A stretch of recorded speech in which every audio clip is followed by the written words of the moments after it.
siendo renacidos por la palabra de Dios que vive y permanece para siempre.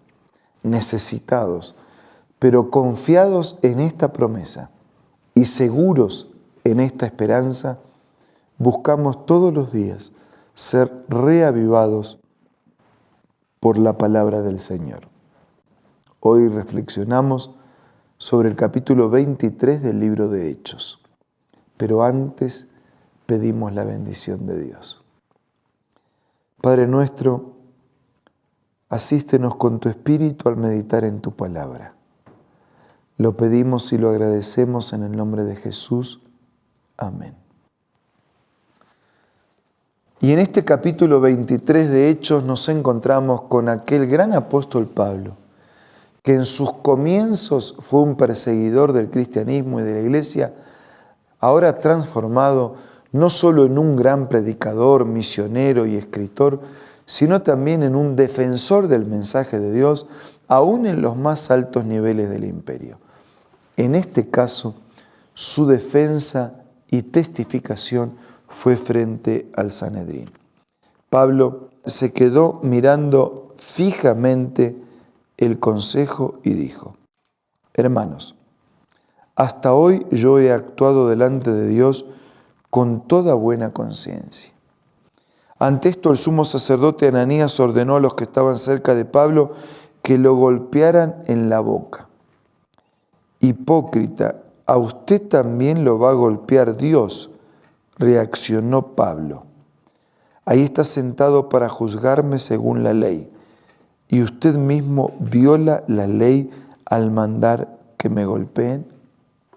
Los que estaban junto a Pablo le interpelaron: ¿cómo te atreves a insultar al sumo sacerdote de Dios?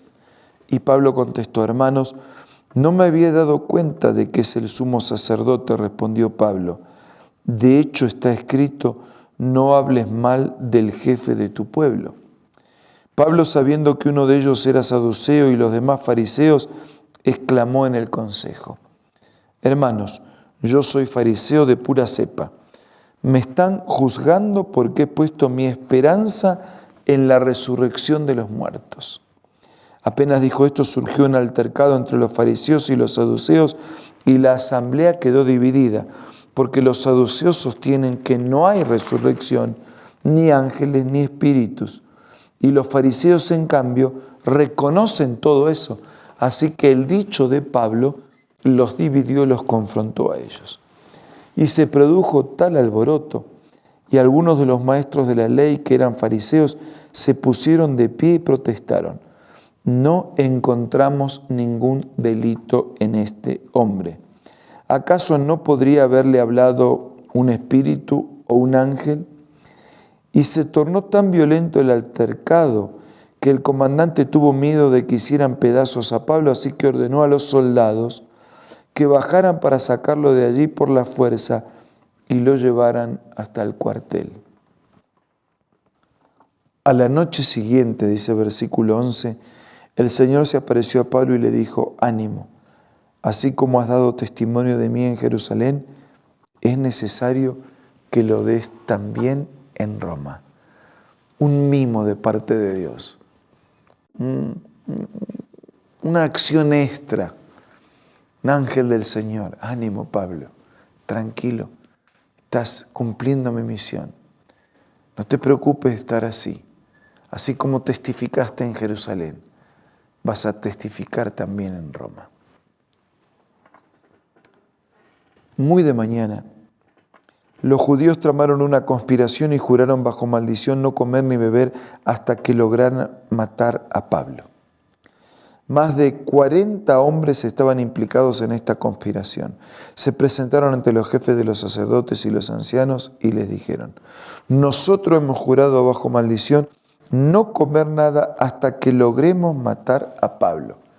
Era tanto el odio en el corazón de aquellas personas, era tanto la maldad en sus vidas, era tanto el daño que Pablo hacía predicando la verdad.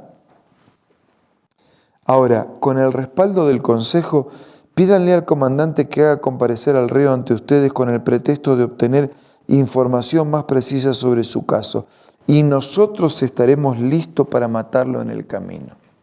16. Pero cuando el hijo de la hermana de Pablo se enteró de esta emboscada, entró en el cuartel y avisó a Pablo. Este llamó entonces a uno de los centuriones y le pidió: lleve a este joven al comandante porque tiene algo que decirle. Así que el centurión lo llevó y el comandante le dijo: el preso Pablo me llamó y me pidió que le trajera a este joven porque tiene algo que decirle. El comandante tomó de la mano al joven y lo llevó aparte y le preguntó: ¿qué quieres decirme? Los judíos se han puesto de acuerdo para pedirle a usted que mañana lleve a Pablo ante el consejo con el pretexto de obtener información más precisa. No se deje convencer, porque más de 40 de ellos lo esperan emboscados. Han jurado bajo maldición no comer ni beber hasta que hayan logrado matarlo. Y ya están listos, solo aguardan que usted conceda su petición. El comandante despidió al joven con esta advertencia: no le digas a nadie que me has informado de esto. Versículo 23. Entonces el comandante llamó a 2 de sus centuriones y les ordenó: alisten un destacamento de 200 soldados de infantería, 70 de caballería, 200 lanceros para que vayan a Cesarea esta noche a las 9. Preparen cabalgaduras para llevar a Pablo sano y salvo al gobernador Félix. Y además le escribió una carta en estos términos: Claudio Lisias, a su excelencia, al gobernador Félix. Saludos. Los judíos prendieron a este hombre y estaban a punto de matarlo, pero llegué con mis soldados y lo rescaté porque me había enterado que es ciudadano romano. Yo quería saber de qué lo acusaban, así que lo llevé al consejo judío y descubrí que lo acusaban de algunas cuestiones de su ley, pero no había contra él cargo alguno que mereciera la muerte o la cárcel. Cuando me informaron que se tramaba una conspiración contra este hombre, decidí enviarlo a usted enseguida y también le ordené a sus acusadores que expongan delante de usted los cargos que tengan contra él. Así que los soldados, según les había ordenado, tomaron a Pablo y lo llevaron de noche hasta Antipatris. Al día siguiente dejaron que la caballería siguiera con él mientras ellos volvían al cuartel. Y cuando la caballería llegó a Cesarea, le entregaron la carta al gobernador y le presentaron también a Pablo. Félix leyó la carta y le preguntó de qué provincia era, y al enterarse de que Pablo era de Cilia, le dijo: te daré audiencia cuando lleguen tus acusadores, y ordenó que lo dejaran bajo custodia en el palacio de Herodes. Mañana continuamos esta historia en el análisis del capítulo 24. Pero cerrando, concluyendo y aplicando este mensaje, yo pienso en este hombre de Dios, Pablo. Pienso en su fe, pienso en su vocación de servicio, pienso en su compromiso con Dios y con la iglesia. Pienso en su espíritu inclaudicable de hacer lo que tenía que hacer. Y pienso en su confianza en la soberanía de Dios. No vamos a encontrar que Él reclame, no vamos a encontrar que Él pida liberación. Él acepta lo que Dios permite para su vida porque sabe que todo lo que Dios permite siempre es para nuestro bien. Él dice eso más de una vez en sus escritos. El Nuevo Testamento tiene 27 libros, 14 los escribió Pablo. En cantidad de páginas no, pero en cantidad de libros es el mayor escritor del Nuevo Testamento. Y a través de sus escritos nos llega lo que no hubiese llegado a través de su palabra. Predicando, visitando, su ministerio tenía un límite, pero cuando el enemigo lo encerraba o cuando lo llevaba a estos juicios injustos, él podía hacer dos cosas. Podía testificar en los lugares más elevados del imperio y mientras estaba preso, como muchas veces lo hizo, escribió mensajes de Dios para la iglesia. Por eso, confiemos en Dios. Fue el mismo Pablo el que dijo: el que nos dio a Jesús, ¿cómo no nos dará con Él todas las demás cosas que necesitamos? Aceptemos la voluntad de Dios para nuestra vida, porque Él siempre provee lo mejor para cada uno de nosotros. Ahora vamos a orar.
Padre nuestro que estás en los cielos, te agradecemos por el ministerio inspirador de Pablo y te pedimos que nos bendigas para que nosotros también tengamos ese mismo espíritu de confianza, de aceptación de tu voluntad, de rendirnos ante tu soberanía, de andar en tus caminos y de ser instrumentos de parte de tu palabra y de tu verdad. Reafirma en todos nosotros un compromiso más íntimo y más fiel. Te lo pido y te lo agradezco en el nombre de Jesús. Amén.